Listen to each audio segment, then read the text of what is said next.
और भारत की चिप क्रांति के बाद अब खबर पुतिन की परमाणु धमकी से जुड़ी हुई। हमारी अगली कवर स्टोरी, चुनाव से पहले परमाणु तबाही। जी हां, क्या पुतिन परमाणु बम फोड़ने वाले? यह बड़ा सवाल फिर खड़ा हो गया है। रूस में 15 से 17 मार्च को राष्ट्रपति चुनाव होने वाले हैं। इसमें पुतिन को 6 साल का अगला कार्यकाल मिलने की पूरी संभावना है। और इसी बीच उन्होंने अपने परमाणु प्लान को लेकर 3 संकेत दिए।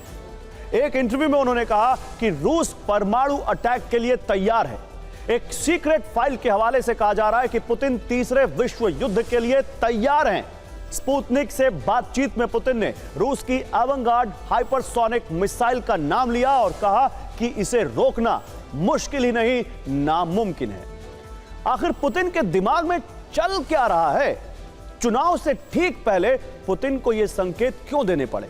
वो परमाणु युद्ध चाहते हैं या फिर प्लान कुछ और है?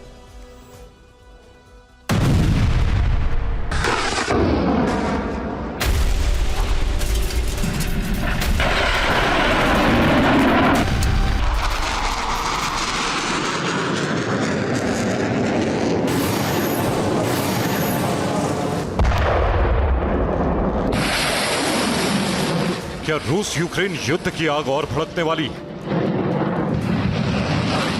क्या इस जंग की चपेट में अब पूरी दुनिया झुलसेगी? पुतिन के तेवर से तो अब ऐसा ही लग रहा है। रूस के राष्ट्रपति व्लादिमीर पुतिन ने बुधवार को अमेरिका को परमाणु हमले की चेतावनी दी। उन्होंने रूसी न्यूज एजेंसी RIA को दिए इंटरव्यू में यह धमकी दी। उनसे सवाल पूछा गया कि क्या रूस परमाणु जंग के लिए तैयार है। पुतिन ने रूस की सुरक्षा का हवाला देते हुए जवाब दिया, हम फिलहाल परमाणु युद्ध की तरफ नहीं बढ़ रहे हैं, लेकिन हम इसके लिए तैयार हैं। अमेरिका ने रूस या यूक्रेन में अपने सैनिक भेजे तो रूस इस कदम को हस्तक्षेप के रूप में लेगा। पुतिन ने सीधे सीधे परमाणु हमले की बात नहीं की, लेकिन इससे इनकार भी नहीं किया। इसी इंटरव्यू में पुतिन ने आगे कहा, हमारे पास परमाणु हथियार इस्तेमाल करने के लिए ही मौजूद है। अगर रूस पर परमाणु या दूसरे ऐसे हथियारों से हमला किया गया तो रूस परमाणु हथियार का इस्तेमाल कर सकता है।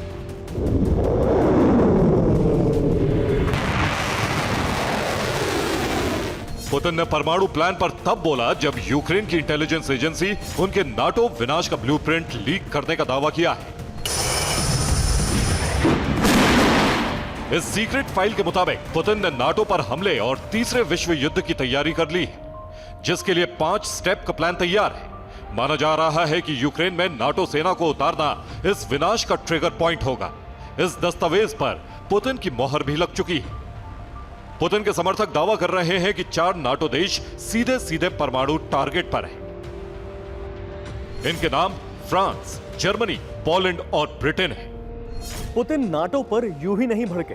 दरअसल पिछले महीने फ्रांस के राष्ट्रपति इमैनुअल मैक्रों ने नाटो देशों को यूक्रेन में अपनी सेना उतारने की सलाह दी थी। मैक्रो की इस सलाह पर नाटो सदस्यों में ही फूट पड़ गई है। अमेरिका, जर्मनी और यूके ने सीधे तौर पर फ्रांस के इस आइडिया को खारिज कर दिया। हालांकि पुतिन पश्चिमी देशों के किसी भी मूव को हल्के में नहीं ले रहे। रूसी मीडिया से बातचीत में उन्होंने अमेरिका को अपनी एवनगार्ड हाइपरसोनिक मिसाइल की भी धमकी दी। उन्होंने दावा किया कि यूएस के मिसाइल डिफेंस सिस्टम इसके आगे कहीं नहीं ठहरते। किंजल और जिरकॉन के बाद यह रूस की सबसे घातक मिसाइल है।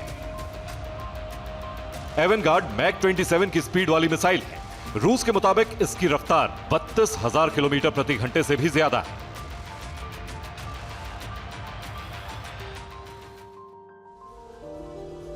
और हाल ही में खबर आई थी कि रूस के ऊपर बड़े हमले का खतरा मंडरा रहा है, लेकिन पुतिन की इन धमकियों के पीछे एक और वजह बताई जा रही है। राष्ट्रपति चुनाव से ठीक पहले यूक्रेन के मोर्चे पर पुतिन के लिए बुरी खबरें आ रही हैं। पश्चिमी मीडिया ने दावा किया है कि मंगलवार को कीव समर्थक लड़ाकों ने दक्षिणी रूस के कुछ गांवों पर कब्जा कर लिया। कल ही हमने आपको दिखाया था कि रूस का भारी भरकम ताकतवर मालवाहक विमान IL-76 क्रैश हो गया। रूसी सेना के ताकतवर एक और सुखोई 27 को यूक्रेन ने मार गिराया। वोटिंग से पहले पुतिन को झटके पर झटके लग रहे हैं। यूक्रेन युद्ध को 2 साल हो चुके हैं और इस दौरान यह पहली बार नहीं है जब पुतिन ने परमाणु हमले की धमकी दी है। इससे पहले 24 फरवरी 2022 यानी वो तारीख जब रूस ने यूक्रेन पर हमला किया था, तब पुतिन ने कहा था कि रूस परमाणु शक्ति संपन्न देश है। इस तरह से उन्होंने उसी साल अलग अलग मौकों पर 5 बार परमाणु बम गिराने की चेतावनी दी। 2023 में 3 बार उन्होंने परमाणु हमले की धमकी दी। इस साल जब रूस में वोटिंग का काउंटडाउन शुरू हो चुका है, तब फरवरी में 2 बार और इस महीने 1 बार अपनी परमाणु ताकत का जिक्र कर चुके हैं। यानी 2 साल में वो अब तक 11 बार परमाणु हमले की धमकी दे चुके हैं।